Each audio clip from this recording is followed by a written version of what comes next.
Well, let's put the chain back on, and I actually went to a suspension and steering setup class here in San Francisco, and I learned that I don't know anything about that sort of stuff. Um, and I really should have done a better job making videos of it, so I apologize for that. All the people out there who commented and said, hey man, this isn't the right way to do it, I said, well, yeah, but it's good enough. I wasn't wrong about it being good enough, but definitely a lot to learn and definitely a lot to improve on. I've learned over the past couple days.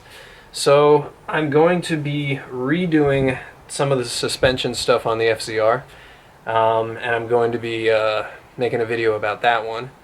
But yeah, I learned a lot, and it's super interesting. And also what I found out is that the majority of people populating the class were not really guys like me who are just like garage dudes who just kind of like do it for the fun of it, but a lot of the guys who were in that class were guys who owned shops, guys who owned custom motorcycle businesses and stuff like that. So it made me feel a little better that really a lot of this stuff that comes with suspension setup and getting like the dive angles and like the balance of the bike set up correctly, it's not just me. Like a lot of people really struggle with that aspect of it. So good to know for that.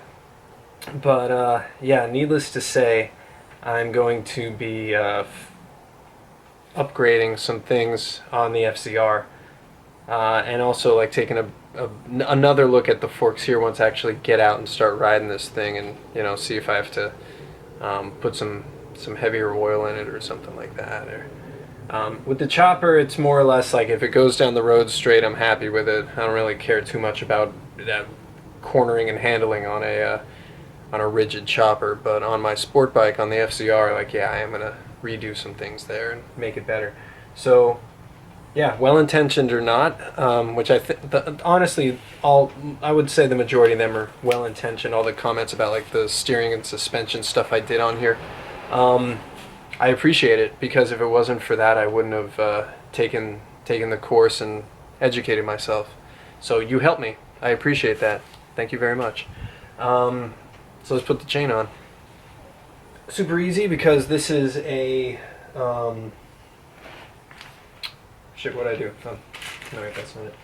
It's a super easy because it's just a master link setup. It's just put the master link back in, and that's the end of it.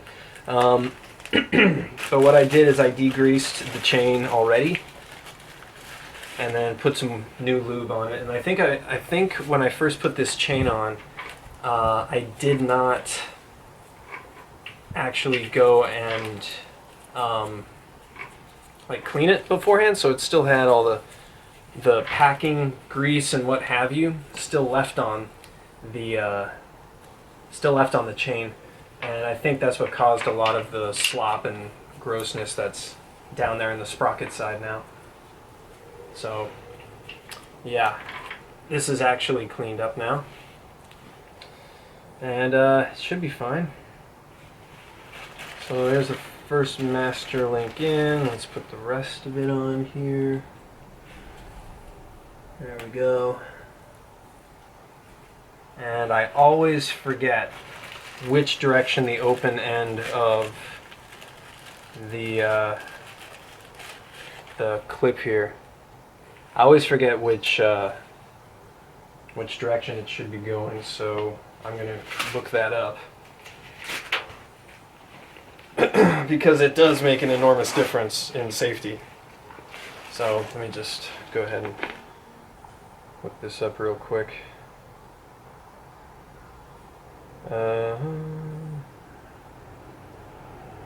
Maybe I'll edit this, I don't know. Master link direction.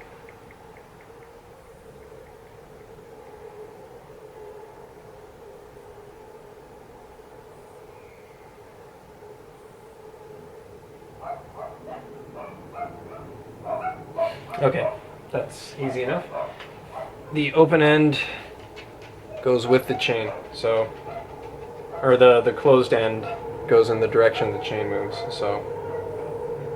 Like that. Oh, those dogs are mad. Oh, those dogs are so mad. I got another Dachshund, and now the other one I had is now howling, and he never howled before. So he's not exactly teaching my my old dog any good habits. But whatever. Still love him.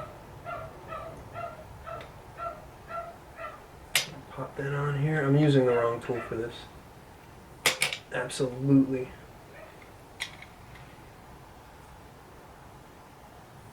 I make no claims of being an expert.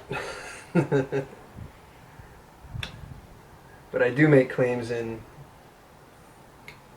trying shit out for yourself. Because you should learn stuff. As long as you don't kill yourself, no, go for it. Cool, so that's on there. Chain's on here.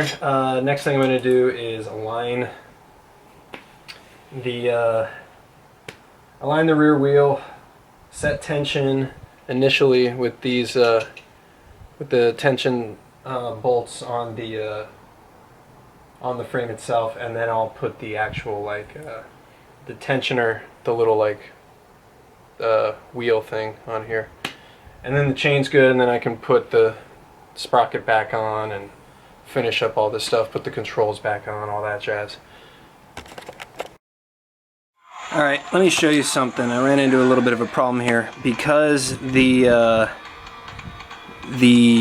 taillight bracket and how it bolts in there takes about, I want to say, 1/8 of an inch out of the clamping diameter of the castle nut.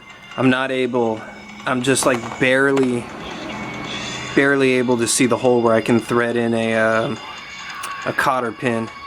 So the easiest solution, I think, is I'm going to take off the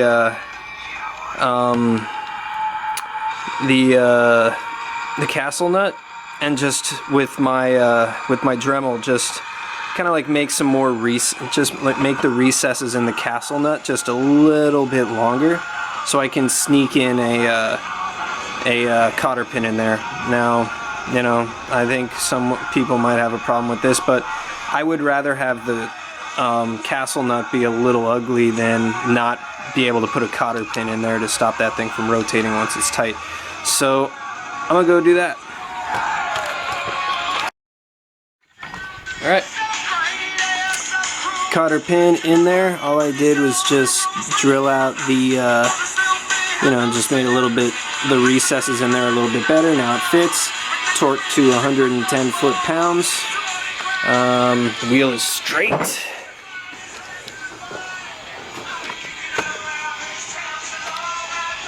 And the chain angle is straight as well. So we're good. Now the last thing to do, now as far as tension goes, like, this is okay. But what I'm going to also do is put the this tensioner on it, because it likes to move around quite a bit. So I'm going to put this tensioner on it as well, just to keep constant tension on there, because it'll want to, like, you know, do that basically. So cool, moving along.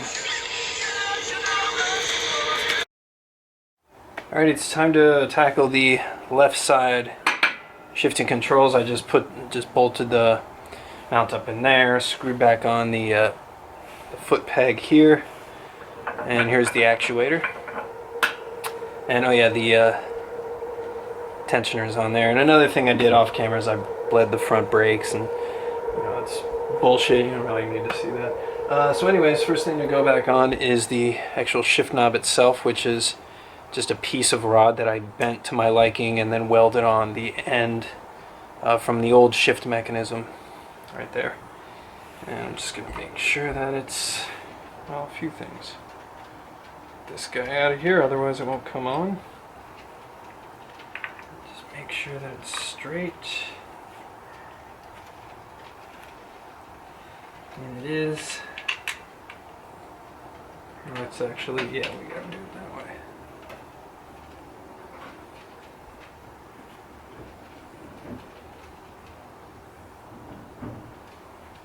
And I believe that's 10 mil.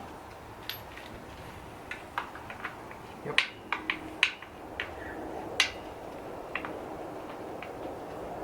See if I can get my... Where the fuck is it? Oh. Sneak this in here. I can't. So I'm gonna have to tighten this up with 10 mil wrench, which of course I don't have on me.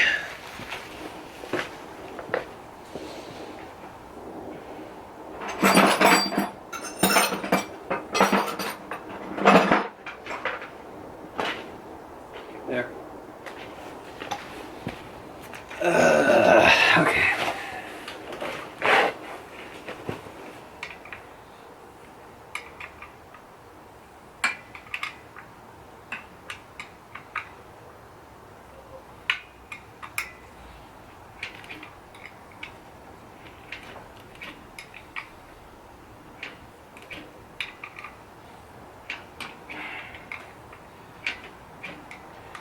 Snug it up. That's pretty good. It's only a 10 mil bolt, so I don't want to go crazy with it. Yep.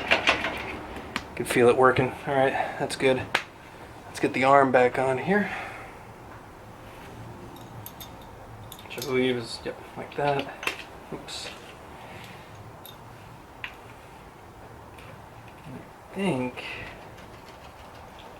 let's see. This is where I have to think a little bit of where it was when I left off. I think it might have been here, so let's just kind of lightly put it in place there.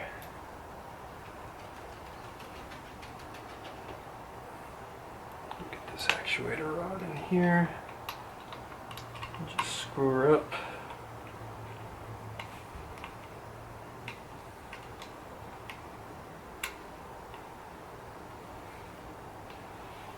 Where's the other end? There it is.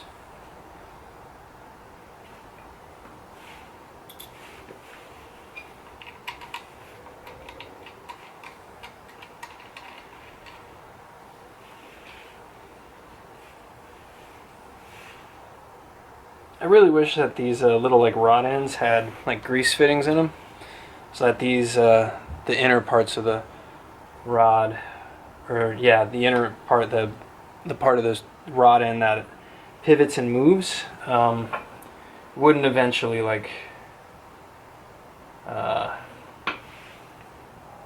eventually stiffen up. You know what I mean? Yeah, you know what I mean. Alright, so that's probably not right, because look at that positioning. That's no good. So let's actually move this guy down a little bit.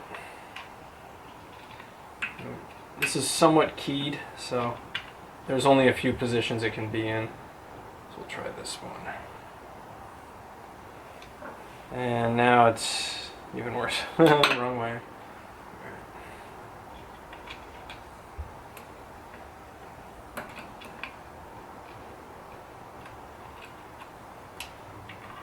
I don't know if it's like this, straight up and down. I don't know about that. No, there's got to be an in-between somewhere that I'm missing. It's got to be like right there. That's about right.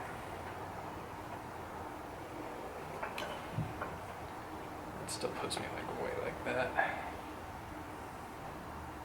How did I have this before? Huh. Did I have it screwed in more, I wonder? Take off the edge a little bit? Maybe. Because that's like pretty insane. It should basically be like there. Instead it's like that. Let me play around with this a little bit. Well, we've run into our first problem in the reassembly process. And it's that the clutch is now like constantly engaged. Look, there's no pressure,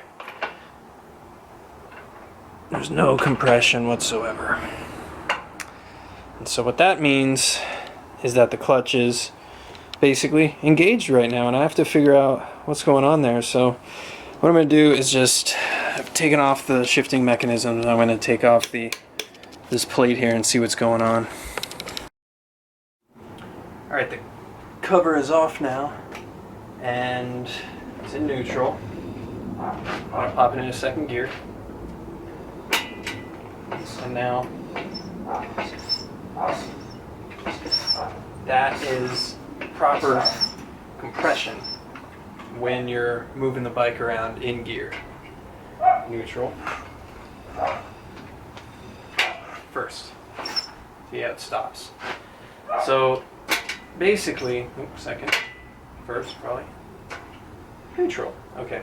So basically what's happening here is something is putting something in my process of putting this bike back together, or this side cover back on, is causing the clutch actuation rod, which is this guy, the little guy right there, it's causing it to be like too, it's causing it to be engaged all the time. So there's something going on,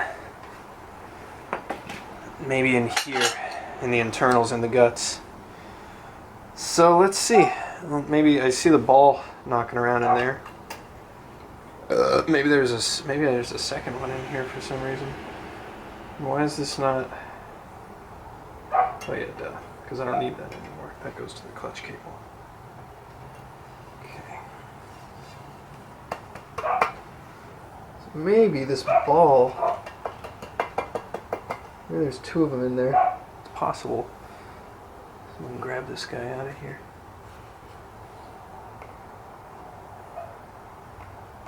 That doesn't want to come out. Interesting.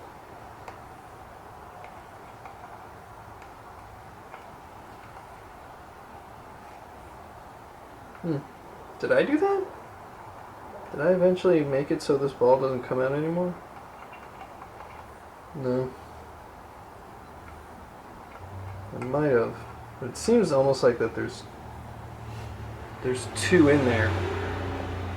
And why it makes me feel that way is that it only goes, I don't know, it should recess more than this. So, I don't know, let's see. Let's see what we can figure out here. Let's take this off.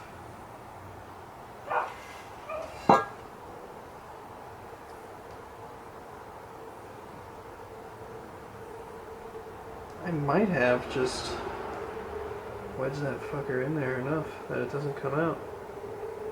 Very well could have done that. Interesting.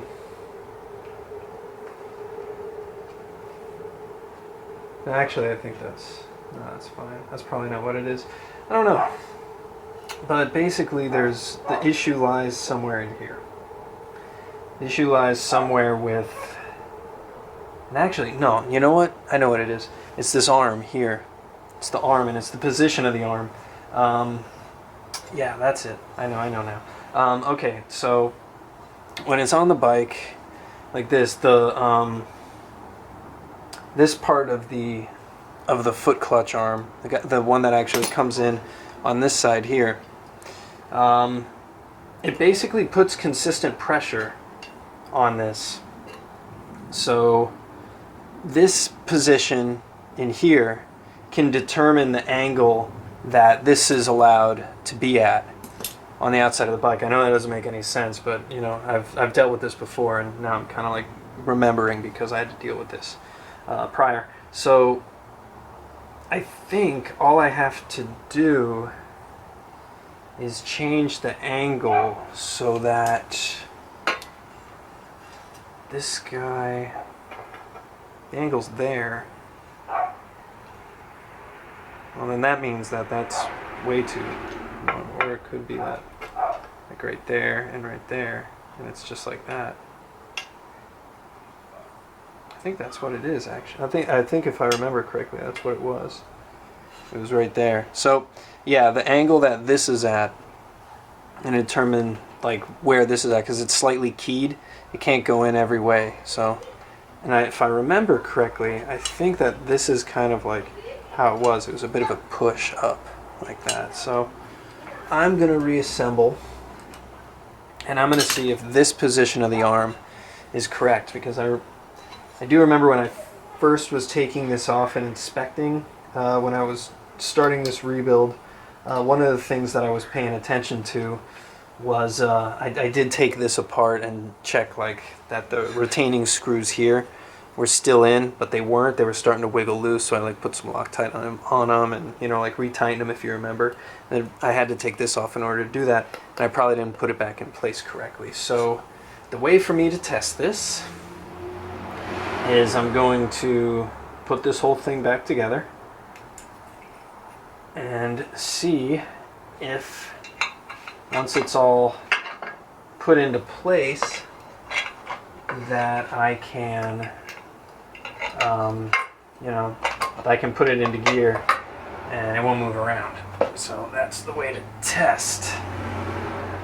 And so let me do that while I'm on camera here, because I don't have to put all the bolts in, but I do need to put most of them in, just so that I apply pressure onto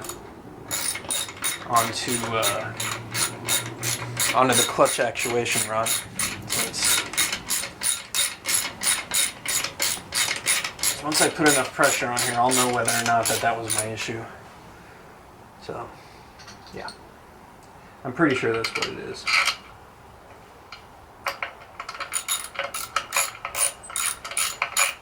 Because I was wondering why the rod that has the two eyelets on it, I was wondering why that wasn't, like, you know, why it was like way up in the air like that, instead of like right where I liked it prior to disassembly, which was like, you know, which is like a nice little like short throw sort of shifter, so to speak. Yeah, I don't know what the hell's going on with that, but let's see. Tighten this guy up. Tighten you up. And maybe do one down here, just for fun. I think maybe that one. We'll see what's what. Oops. Hey, come on back.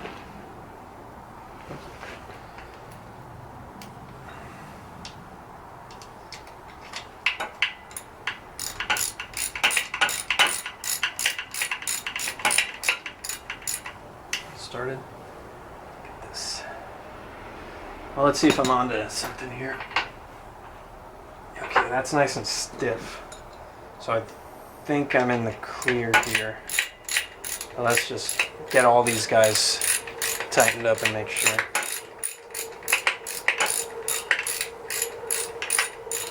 Oh god, skunk. That or some dank ass herb. Damn, wrong bolt, right? Jesus. My hand's cramping. Fuck. Ah!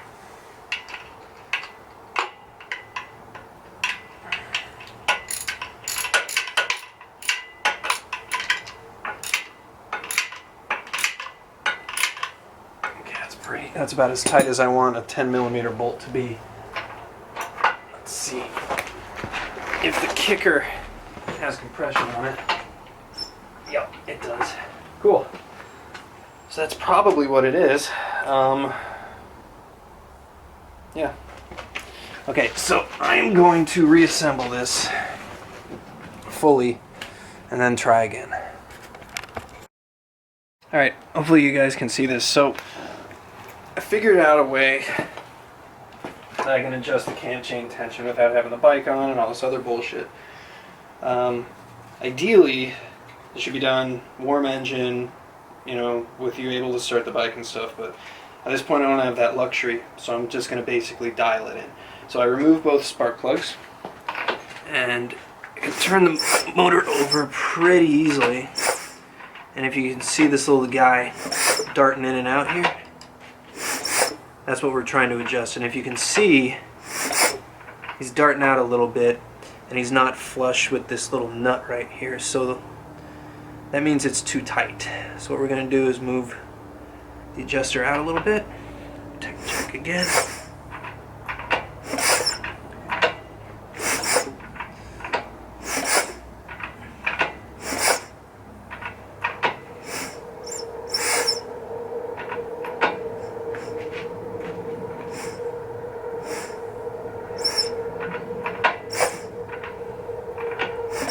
trying to look at it straight down to, you know, make sure it's not popping out at all. Okay, now it's not, but it might be too. Yeah. I think that might be about right. Let's try it a little bit more.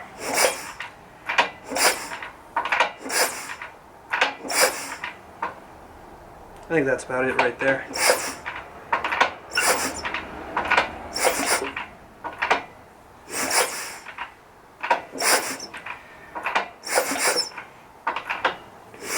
Yeah.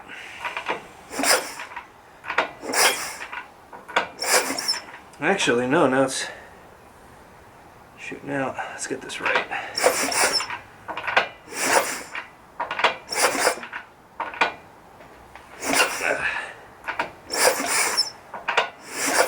Okay.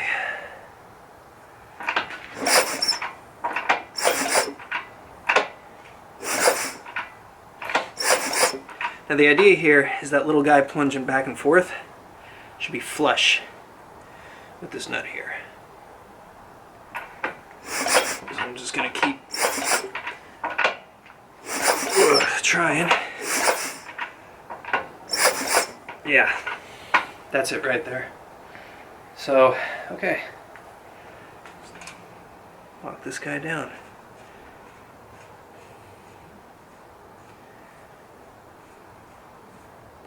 Hopefully I have enough thread.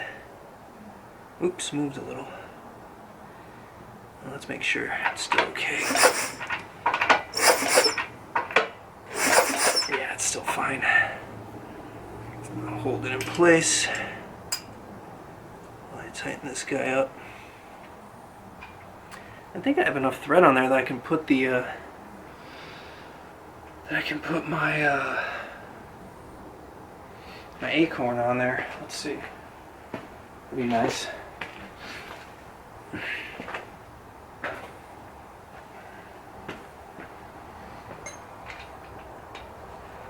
Just barely. Yeah, cool, it'll work. Neat. Let's check again. Yep, that's fine. That should be just fine. So I'm going to tighten that up, put the acorn back on, and yeah, that'll work just fine.